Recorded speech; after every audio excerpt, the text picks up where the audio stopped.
नमो नमः। प्रिय नवम श्रेणी भाई भौणी माने आमे यह पूर्व दुईटी कालांशरे नीतिवाणीर तीनोटी श्लोक पढ़ी सारिचे। प्रथम श्लोक रे आमे पढ़िथिले जलबिंदु निपातेन क्रमशः पूज्यते घटः सह क्रम सर्वविद्यानां धनस्य च धर्मस्य च। अर्थात जे भली बिंदु बिंदु जल पतित हुई क्रमे क्रमे एक घट पूर्ण हो जाए से भली आमे धीरे धीरे अभ्यास कले समस्त विद्या को एवं समस्त धन को एवं समस्त धर्म अधिक धर्म को आमे सहज उपार्जन आयत्त करिथौ। एक कथा आमे प्रथम रे पढ़िथिले। से भली द्वितीय श्लोक रे आमे पढ़िथिले उपदेश हि मूर्खाणां प्रकोपाय न शांतये पयोपान भुजगानां केवल विषवर्धन। अर्थात मूर्ख मानंकु उपदेश देले सेमाने शांत हेबा परिवर्ते सेमानंकर क्रोध बढ़ी थाए। जेभली भुजग अर्थात सर्प मानंकु पय अर्थात दुग्धपान कराइले सेमानंकर केवल विष ही वृद्धि घटी थाए। तृतीय श्लोक रे मध्ये हमें पढ़िथिले नारिकेल समाकारा दृश्यन्ते अपि सज्जनाः अन्ये बदरिकाकारा बहिरेव मनोहरा। नारिकेल आकार नड़िया आकार सज्जन माने ऊपर को कठोर जना पड़िले मध्य सेमानंकर हृदय भारी उपादेय एवं उपकारक कोमल अटे, किंतु बदरिका बा बरकोड़ी सदृश अन्य माने बा दुर्जन माने अटंती जेउ माने ऊपर को हमकु भल जना पड़ुथिले मध्य सेमानंकर हृदय अत्यंत वेदनापूर्ण बा विपदकर होइथाय। आज आम से भली आमर तृतीय श्लोक परे आज चतुर्थ श्लोक नीतिवाणी रे पढ़िबा। आम बहिर 47 पृष्ठार चतुर्थ श्लोक आजिर पाठ अछि।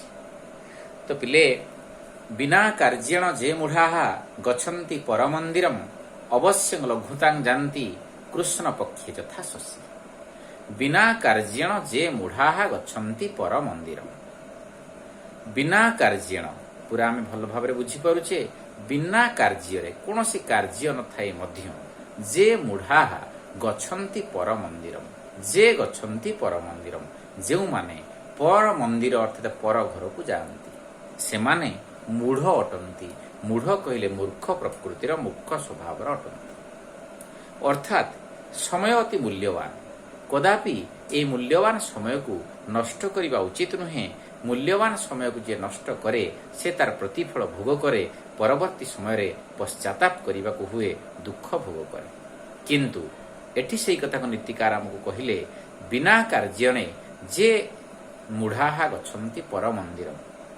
जो व्यक्ति बिना कार्य पर घर को जाए, पर कथा आलोचना करे, अनावश्यक कथा को आलोचना करे, पर चर्चा करे, से माने मूर्ख बा मूढ़ स्वभाव अटंती। तांकर अवस्था कौन हुए द्वितीय धाड़ी नीतिकार कहले ना अवश्य लघुतांग जानती से माने निश्चिंत भाव में लघु गति नीच गति को प्राप्त हेवे। अधोपतन घटिबो किभली ना कृष्ण पक्षे यथा शशि। शशि कहले चंद्रमा। कृष्ण पक्ष और शुक्ल पक्ष। कृष्ण पक्ष रे शशिंकर अवस्था जा हुए, कृष्ण पक्ष आसिले चंद्रमांकर अवस्था जा हुए। एही बड़ी अवस्था एई बिना कार्य रे पर घर को जाई मूल्यवान समय को नष्ट करथिया व्यक्तिर अवस्था होइथाय। जेभली कृष्ण पक्ष आसिले पूर्णमीर गोटा चंद्र पूर्ण चंद्र थिबे, ता पर दिन ठारू कृष्ण पक्ष आरंभ हो।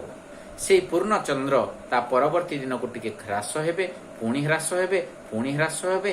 15 दिन परे अमावास्या से चंद्र संपूर्ण लोप पाई जाइथिले।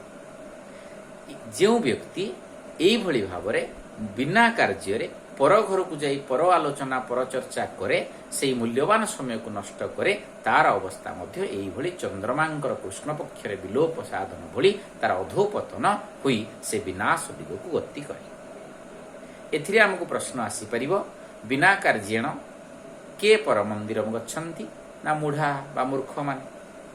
कृष्ण पक्षे कह क्षयम जाति ना कृष्ण पक्षे शशि बा चंद्रमा क्षय प्राप्त होइथा। तो ये थिला हमरो चतुर्थ श्लोक।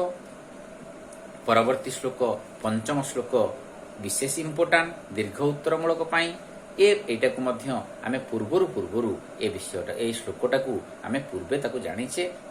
ଅତ୍ୟନ୍ତ ଉପାଦେୟ, ଅତ୍ୟନ୍ତ ଉପକାରୀ ଏବଂ ଶିକ୍ଷଣୀୟ ଶ୍ଲୋକ ଅଛି।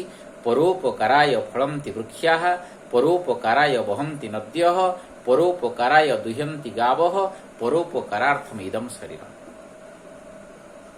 ପରୋପକାରାର୍ଥମ ଇଦಂ ଶରୀରମ୍ ଚତୁର୍ଥ ଧାଡ଼ିରେ ଅଛି।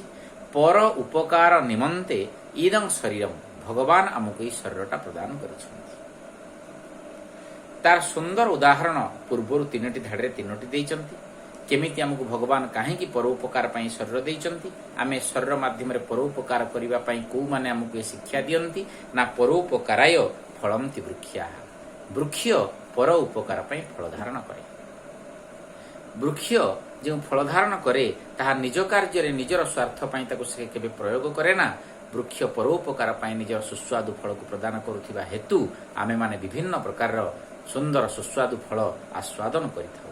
ପର ଉପକାର ପାଇଁ ବୃକ୍ଷ ଫଳ ଧାରଣ କରେ। ପରୋପକାରାୟ ବହନ୍ତି ନଦ୍ୟଃ, ନଦୀ ନଦୌ ନଦ୍ୟଃ, ନଦୀଗୁଡ଼ିକ ପର ଉପକାର ପାଇଁ ପ୍ରବାହିତ ହୋଇଥାଏ।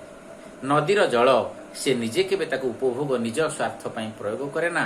ସେହି ନଦୀ ଜଳରେ କେତେ ମତ୍ସ୍ୟ ଚାଷ, କୃଷି କାର୍ଯ୍ୟ, ଜଳ ବିଦ୍ୟୁତ୍ ଉତ୍ପାଦନ ଆଦି ବହୁବିଧ କାର୍ଯ୍ୟରେ ପ୍ରୟୋଗ ହୋଇଥିବାରୁ ଆମେ ମନୁଷ୍ୟ ଜାତି ଅନେକ ଜଳଜୀବ, ସ୍ଥଳଚର ଏମାନେ ଆନନ୍ଦରେ ଜୀବନ ଧାରଣ କରିବା ପାଇଁ ସମର୍ଥ ହୋଇପାରନ୍ତି। ତେଣୁ ନଦୀକୁ ମଧ୍ୟ ମାତା ବୋଲି ସମ୍ବୋଧନ କରାଯାଏ। ତେଣୁ ଏ ନଦୀ ପର ଉପକାର ପାଇଁ ଜଳ ଧାରଣ କରିଥାଏ।